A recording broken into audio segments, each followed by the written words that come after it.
Hi అండి, నమస్తే. నేను మీ Malleswari. Welcome back to Malleswari kitchen. ఈరోజు మన వీడియో వచ్చేసి స్నాక్ రెసిపీ ఒకటి చేసి చూపించబోతున్నానండి. ఈవినింగ్ టైంలో వేడివేడిగా ఏదైనా తినాలనిపిస్తే ఇలా ఆలుతోటి అప్పటికప్పుడు నిమిషాల్లోనే ఈ స్నాక్ అనేది ప్రిపేర్ చేసుకోవచ్చు. ఎక్కువ టైం కానీ ఎక్కువ ప్రాసెస్ కానీ ఏమి లేదండి. చాలా క్విక్గా చాలా టేస్టీగా చేసుకోవచ్చు. పిల్లలకైతే చాలా బాగా నచ్చుతాయి. ఇవి వేసి కొంచెం టమాటా కెచప్ వేసి ఇచ్చారంటే పిల్లలు కూడా చాలా ఇష్టంగా తింటారు. మరి ఇప్పుడు ఈ రెసిపీ చేసుకోవడానికి ఫస్ట్ ఇక్కడ నేను ఒక చిన్న గ్లాసు బియ్యాన్ని ముందే నానబెట్టి ఉంచానండి. మీరు కావాలంటే రేషన్ బియ్యం తీసుకోవచ్చు, లేదంటే రెగ్యులర్గా మనం అన్నం వండుకుంటాం కదా, ఆ బియ్యాన్ని అయినా తీసుకొని ఒక గ్లాస్ తీసుకొని 2-3 సార్లు కడిగేసి మళ్ళీ నీళ్ళు పోసుకొని ఒక 2 గంటల పాటు నానబెట్టుకోవాలి.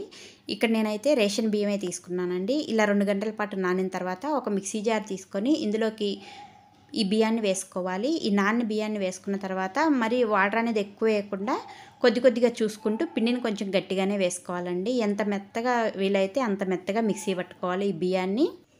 చూడండి, ఇక్కడ వీడియోలో చూపిస్తున్నాను కదా, ఈ విధంగా మెత్తగా గంధంలాగా మిక్సీ పట్టుకొని పెట్టుకోవాలి. ఇక్కడ నేను ముందే 3 మీడియం సైజు ఆలుని తీసుకొని ఉడికించుకొని పైన స్కిన్ అనేది తీసేసుకొని పెట్టుకున్నానండి. వీటిని మిక్సింగ్ బౌల్లో తీసుకొని ఈ విధంగా చేతితోటి మెత్తగా చేసుకోవాలి. ఈ ఆలునంతా ఆలు ముక్కలు ఎక్కడా లేకుండా ఈ విధంగా మెత్తగా చేసి పెట్టుకున్న తర్వాత ఇప్పుడు మనం మిక్సీ వేసి పెట్టుకున్న బియ్య పిండిని వేసుకోవాలి. ఇలా బియ్య పిండి మొత్తం వేసుకున్న తర్వాత ఈ ఆలులో కలిసేంత వరకు బాగా కలుపుకోవాలి. చూడండి, ఇక్కడ బ్యాటర్ చూపిస్తున్నాను. ఈ విధంగా గట్టిగానే ఉండాలండి. లేదంటే కొద్దిగా లూజుగా ఉందంటే మాత్రం ఈ బోండాలు ఆయిల్ పీల్చేస్తాయి. సో అందుకని పిండిని ఈ విధంగా గట్టిగానే మిక్సీ పట్టుకోవాలి మనం.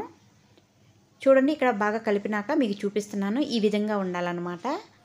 మీకు పిండి ఏదైనా లూజుగా అనిపిస్తే అందులోకి కాస్త పొడి బియ్య పిండి అయినా లేదా గోధుమ పిండి లేదంటే మైదా పిండి అయినా సరే వేసుకొని ఈ పిండిని బాగా కలుపుకోండి. ఇలా బాగా కలుపుకున్న తర్వాత ఇప్పుడు ఇందులోకి సన్నగా తరిగి పెట్టుకున్న కొన్ని అల్లం ముక్కలు వేసుకోవాలి. అలాగే కొన్ని పచ్చిమిర్చి ముక్కలు, సన్నగా తరిగి పెట్టుకున్న ఉల్లిపాయ ముక్కలు, అలాగే కొత్తిమీర, ఒక రెమ్మ కరివేపాకును కూడా ఇలా తుంచేసి వేసుకోవాలి. ఆ ఫ్లేవర్ అనేది బోండాలకి చాలా బాగుండిద్ది అనమాట ఇలా తుంచి వేసుకుంటే. ఇప్పుడు ఇందులోకి రుచి సరిపోను సాల్ట్ వేసుకోవాలి. అలాగే ఒక అర స్పూను జీలకర్ర వేసుకోవాలి. ఇలా జీలకర్ర కూడా వేసుకున్న తర్వాత మనం ఇన్స్టెంట్గా చేస్తున్నాం కాబట్టి ఒక పావు టీ స్పూను వంట సోడా యాడ్ చేసుకోవాలి. మరీ ఎక్కువ వేయట్లేదండి, ఒక పావు టీ స్పూన్ వేసుకొని వీటన్నిటిని పిండిలో కలిసేంత వరకు బాగా కలుపుకోవాలి. ఇలా బాగా కలుపుకొని పెట్టుకున్న తర్వాత ఇప్పుడు గ్యాస్ ఆన్ చేసుకొని బండిలోకి డీప్ ఫ్రై సరిపోయిన ఆయిల్ పోసుకొని ఆయిల్ బాగా వేడవ్వనివ్వాలి. ఆయిల్ బాగా వేడైన తర్వాత ఫ్లేమ్ మీడియంలో పెట్టేసుకొని మనం రెడీ చేసి పెట్టుకున్న పిండిని బోండాలక్క వేసుకోవాలి. చేతిని తడి చేసుకొని ఇంత సైజు పిండిని తీసుకొని ఇలా చేతితో వీడియోలో చూపిస్తున్నాను కదా, ఇలా అన్నామంటే ఈ బోండా కూడా రౌండ్ షేప్లో వచ్చిద్దండి. మీరు కావాలంటే పునుగుల లెక్క అయినా సరే వేసుకోవచ్చు. కాస్త ఇలా రౌండ్గా చేసి వేసామంటే చుట్టానికి కూడా బాగుంటాయి కదా, అందుకని ఇలా వేసాను. పిండిని తీసుకునే ప్రతిసారి చేతిని నీళ్ళతో తడి చేసుకుంటే పిండి చేతికి కట్టుకోకుండా ఈ బోండాల షేప్ అనేది బాగా గుండ్రంగా పర్ఫెక్ట్గా వస్తాయండి. కావాలంటే మీరు పునుగుల లెక్క అయినా సరే వేసుకోవచ్చు. ఇలా బోండాలు వేసుకున్న తర్వాత వెంటనే గరిటె పెట్టి కదిలీకుండా ఒక 1 నిమిషం పాటు ఫ్రై అయిన తర్వాత అప్పుడు గరిటెతోటి అన్ని వైపులా తిప్పుకుంటూ మంచి కలర్ వచ్చేంత వరకు ఫ్రై చేసుకోవాలి. ఇలా అన్ని వైపులా తిప్పుకుంటూ మంచి గోల్డెన్ బ్రౌన్ కలర్ వచ్చేంత వరకు ఫ్రై చేసుకోవాలి. ఫ్లేమ్ హై టు మీడియం పెట్టుకుంటూ ఇలా మంచి కలర్ వచ్చేంత వరకు ఫ్రై చేసుకోవాలి. ఇక్కడ వీడియోలో చూపిస్తున్నాను కదా, ఇలా కలర్ వస్తే సరిపోతాయండి.